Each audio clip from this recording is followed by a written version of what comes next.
Voilà, ce matin, nous voulons partager quelque chose que je crois pourra nous aider à bien nous positionner, à bien continuer notre marche avec le Seigneur ou à nous positionner ou à nous remettre en question pour savoir si réellement nous sommes dans cette direction pour pouvoir bien marcher avec le Seigneur. Alléluia.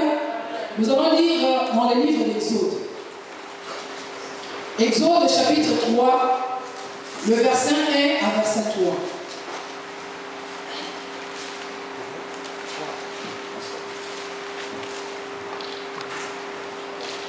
C'est l'histoire que tu connais bien, que tu as peut-être médité hier ou avant-hier, en tout cas dans la semaine, tu as peut-être médité de ça. Tu as lu peut-être en passant, mais ce matin, Dieu a quelque chose à nous parler par rapport à cette histoire. Exode chapitre 3, verset 1 à 3. Je lis la parole de Dieu dans Exode 3, le verset 1 à 3. Moïse était devenu berger du troupeau de son beau-père Jéthro, le prêtre des Madians. Il conduisit le troupeau derrière le désert et vint à la montagne de Dieu, à Horeb. L'ange de l'Éternel lui apparut dans une flamme de feu au milieu d'un buisson. Moïse regarda et vit que le buisson était tout en feu, sans être consumé. Moïse dit: je veux faire un détour pour voir quelle est cette grande vision et pourquoi le buisson ne brûle pas. Amen. Amen. Je vais lire dans ma version, il est écrit: Moïse faisait paître les troupeaux de Jéthro, son beau-père, sacrificateur de Madian. Et il mena les troupeaux derrière le désert et vint à la montagne de Dieu à Horeb. L'ange de l'Éternel lui apparut dans une vision. Excusez-moi, l'ange de l'Éternel lui apparut dans une flamme de feu au milieu d'un buisson. Moïse regarda et voici, le buisson était tout en feu et le buisson ne se consumait point. Moïse dit: je vais me détourner pour voir quelle est cette grande vision et pourquoi le buisson ne se consume point. Alléluia. Nous connaissons tous l'histoire de Moïse. Moïse, c'est cet enfant qui, sa mère l'ayant mis au monde dans une époque où la loi condamnait ou faisait disparaître tous les mâles qui naissaient en Égypte. Disons, tous les enfants mâles, les garçons, le peuple d'Israël qui naissaient en Égypte, on devait tous les tuer parce que le roi craignait que ce peuple se multiplie, que ce peuple devienne fort et qu'il puisse se rebeller contre l'autorité ou le gouvernement égyptien. Alors sa mère, la Bible dit, quand il a mis Moïse au monde, elle s'est dit que mon enfant, il est tellement beau que je ne peux pas le tuer, il cacha l'enfant. Or, pendant que cette maman cachait son enfant par rapport à sa beauté, en réalité, Dieu avait une mission à accomplir dans la vie de Moïse. Et quelques temps plus tard, ne pouvant plus le cacher à la maison, il l'amena dans le seau pour finalement, je ne sais pas qu'est-ce qui lui est passé par la tête, qu'est-ce qu'elle se disait en elle-même quand elle a amené son enfant dans l'eau, où il faisait froid, où il y avait le courant d'eau, où il y avait peut-être les animaux aquatiques qui pouvaient s'attaquer à l'enfant, mais elle a jugé bon d'amener cet enfant et de le mettre dans la rivière.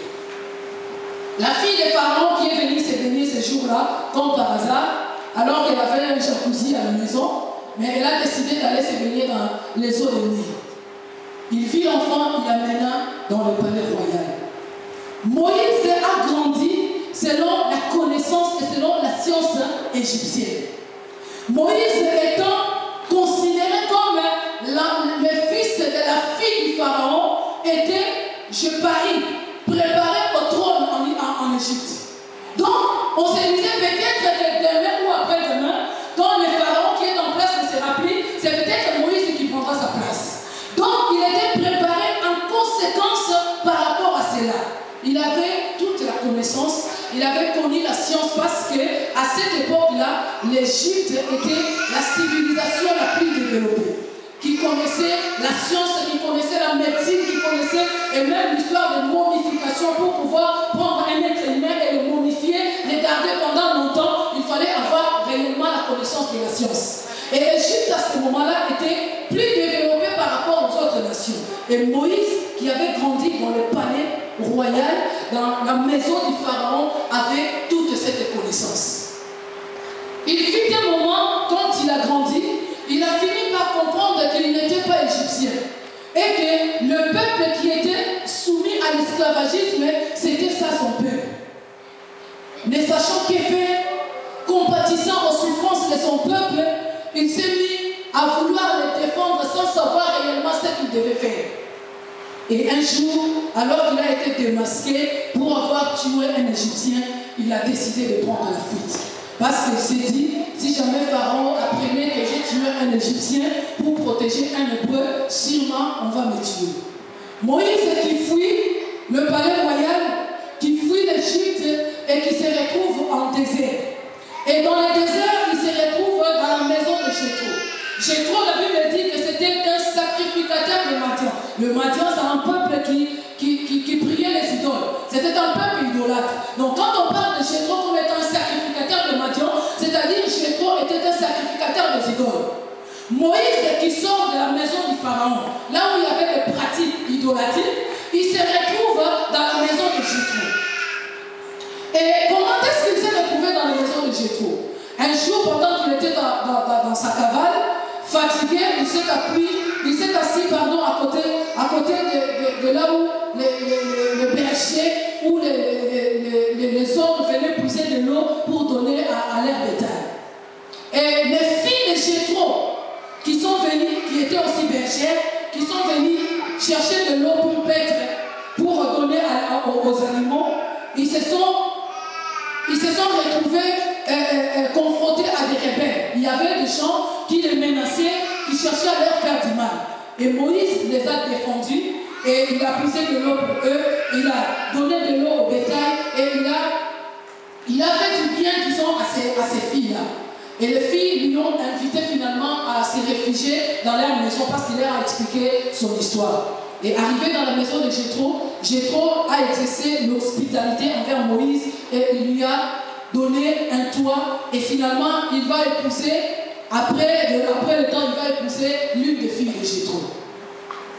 Mais pendant que Moïse était devenu berger dans le désert en train de paître les troupeaux de Jéthro, un jour qu'il se retrouve dans le désert, cherchant là où était la bonne pâturage pour donner aux animaux, la Bible dit qu'il y a quelque chose d'exceptionnel qui arrive dans la vie de Moïse. Moïse qui était sûrement avec la chaleur du désert, avec le soleil qui l'accablait, il pouvait être fatigué, assis peut-être en train de se reposer, et il était peut-être emporté dans ses pensées, mais la Bible dit, il regarde, c'était devant lui, il voit une flamme de feu. Il voit un buisson qui est en train, une flamme de feu, mais le buisson ne se consumait pas. Par exemple, si nous regardons dehors, nous voyons les arbres qui sont là. S'il y a du feu, nous allons remarquer que les feuilles sont en train d'être consumées. Mais ce que Moïse voyait ce jour-là, l'arbre était en feu, mais l'arbre ne se consumait pas. Moïse voyait ça en face de lui. Mais la Bible dit, Moïse s'est dit, je veux me détourner pour voir quelle est cette vision et pourquoi cet arbre ne se consume pas. Alléluia. Moïse s'est dit en lui-même, pendant qu'il était en train de regarder et qu'il voyait cette scène-là, de cet arbre qui brillait mais qui ne se consumait pas, mais il s'est dit en lui-même, je vais me détourner. Alléluia. S'il y avait un bruit qui était derrière lui, Moïse avait peut-être dit, je vais me retourner pour voir ces bruits-là, ça vient d'où. Mais pendant qu'il était en train de regarder le buisson, il s'est dit, je vais me détourner pour voir pourquoi cet arbre ne se consume pas. Alléluia. J'ai voulu comprendre pourquoi Moïse a parlé de se détourner. Et je suis allé voir dans les dictionnaires qu'est-ce que cela pouvait dire, se détourner. On ne parlait pas de tourner, on ne parlait pas de retourner, mais on parle de détourner. Et le dictionnaire nous dira, détourner, c'est changer de direction.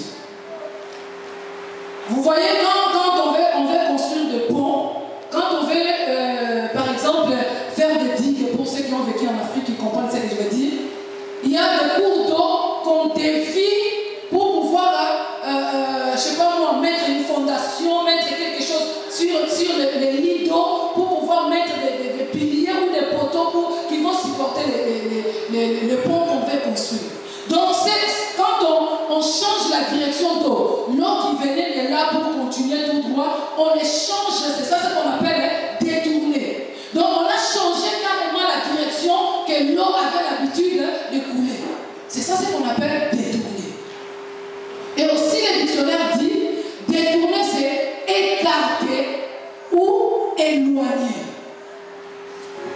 Détourner, ça veut dire tourner d'un côté à l'autre. C'est ça ce qui veut dire détourner selon le Bible. Et je me suis posé la question. Pourquoi Moïse, qui était en face de cette vision, qui était en train de regarder et de voir, mais il dit, je vais me détourner pour comprendre la vision que je suis en train de voir. Le verset 4 de la Bible dit, l'Éternel vit qu'il s'est détourné pour voir, et Dieu l'appela du milieu du buisson. Il a fallu que Dieu constate que Moïse était en train de se détourner. Parce que depuis que le buisson avait commencé de prendre feu, on ne sait pas ça passer combien de temps. Pendant que Moïse regardait, il se disait, est-ce que je suis en train de voir ou je suis en train de rêver? Il a peut-être bougé, il a cherché à s'avancer. Pendant tout ce temps, l'Éternel était resté silencieux. Mais quand Moïse a pris la décision de se détourner, et la Bible dit, l'Éternel qui sonde les cœurs et les reins, quand il a compris que Moïse était en train de se détourner, c'est à ce moment-là que Dieu l'appelait du milieu du buisson. Pourquoi Moïse devait se détourner? Comme je venais de vous dire, Moïse avait grandi dans la maison du Pharaon. Moïse avait la culture égyptienne. Moïse connaissait les idoles, mais il ne connaissait pas l'Éternel Dieu. Moïse a marché toute sa vie dans cette je dirais, cet orgueil, cette nature-là, que je suis l'enfant d'un roi, que je vis dans la palais royal, que je suis ce que je suis, cette statue-là, cette carrière-là, cette façon de voir les choses, Moïse avait encore ça en lui. C'est pourquoi, ces jours-là, devant le buisson ardent, il devait se détourner. C'est-à-dire, il devait abandonner ce qu'il connaissait, ce qu'il savait faire. Il devait se dépouiller de sa personnalité. Il devait s'humilier devant l'événement qui était en train d'arriver devant lui pour que finalement il puisse comprendre c'est quoi ce qui est en train de l'arriver. Amen. Moïse devait se détourner. Et non pas qu'il a prétendu se détourner. Non, la Bible dit, c'est quand l'Éternel a constaté dans la vie de Moïse qu'il était en train de se détourner, c'est à ce moment-là que Dieu me commençait à lui parler. Bien aimé, combien de fois Dieu a mis des choses devant nous? Combien de fois Dieu a mis des occasions devant nous? Combien de fois nous avons eu des opportunités d'accéder à la bénédiction de Dieu, de vivre de grandes choses dans nos vies, mais tout simplement parce que nous ne sommes pas détournés, cela nous est passé outre. Alléluia. Moïse devait se détourner de ce qu'il était. Bien aimé, nous connaissons tous là où nous venons. Nous connaissons tous notre nature. Nous connaissons tous ce que fait de toi ce que tu es.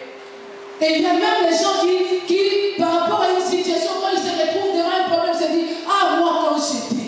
Donc ils regrettent encore cette nature-là. C'est comme s'il se dit, je vais être ce que j'étais encore pour pouvoir accomplir cela. Non, ce que Dieu attend de nous, c'est que nous puissions nous détourner, c'est-à-dire nous écarter, changer de direction par rapport à ce que nous sommes, changer de direction par rapport à ce que nous savons faire, changer de direction par rapport à ce que nous sommes ou nous prétendons être, mais que nous puissions nous conformer à la volonté de Dieu. Amen. Dieu avait bel et bien une mission à accomplir avec Moïse.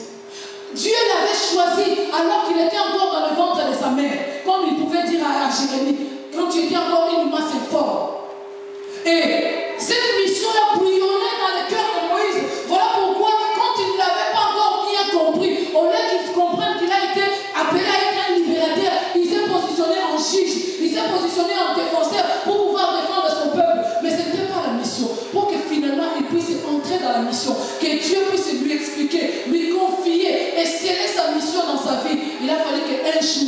Moïse se retrouve devant le buisson ardent et qu'il puisse se détourner. Bien-aimé, tu t'es déjà retrouvé devant le buisson ardent. Est-ce que tu t'es détourné? Ou tu as juste contemplé la beauté du flamme? Ou tu as juste dit, voilà, moi je l'ai vu. Tu l'as vu. Mais qu'est-ce que cela a changé dans ta vie? Il y a un chantre qui dit, je n'ai jamais vu un homme qui passe près de la croix et rester les mêmes. Combien de fois nous sommes allés au bas de la croix et nous sommes restés les mêmes? Vous savez pourquoi? Parce que nous ne nous sommes pas détournés. Tu vas au bas de la croix avec tes préjugés. Tu vas au bas de la croix avec ce que tu es. Voilà, Seigneur, moi, comme je viens là, je viens te dire que je vais voyager, je vais construire une maison. Voilà ce que moi je veux. Et finalement, si cela ne cadre pas avec la volonté de Dieu, rien ne se passera dans ta vie. Voilà pourquoi les gens qui viennent au bas de la croix, les gens qui s'approchent de la croix, les gens qui ont même l'occasion de toucher la croix, mais ils restent les mêmes. Parce qu'auprès de la croix, pendant que le buisson est en flamme, on n'arrive pas à nous détourner. Alléluia. Bien-aimé, ce matin, Dieu nous interpelle à voir la position dans laquelle nous sommes. Face à sa volonté, face à sa parole. Je ne vais pas ce matin te parler de la volonté de Dieu, parce que je sais que tu connais la volonté de Dieu. La parole de Dieu, tu la connais. Tu sais ce qui est bien et ce qui est mal, tu le sais. Mais ce que j'aimerais ce matin, c'est que Dieu attend de toi ce matin et que tu puisses t'examiner. Est-ce que tu es conforme au bien? Ou tu te dis, voilà, nous sommes au temps de la grâce, Dieu lui-même, il connaît. Alléluia. 2 Chroniques chapitre 7.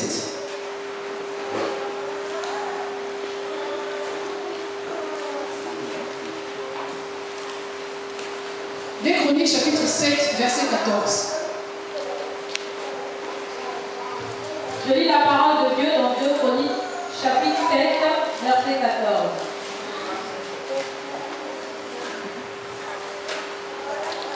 Si mon peuple, celui qui porte mon nom, s'humilie, prie et me cherche, s'il renonce à cette mauvaise voie, je l'écouterai du haut du ciel.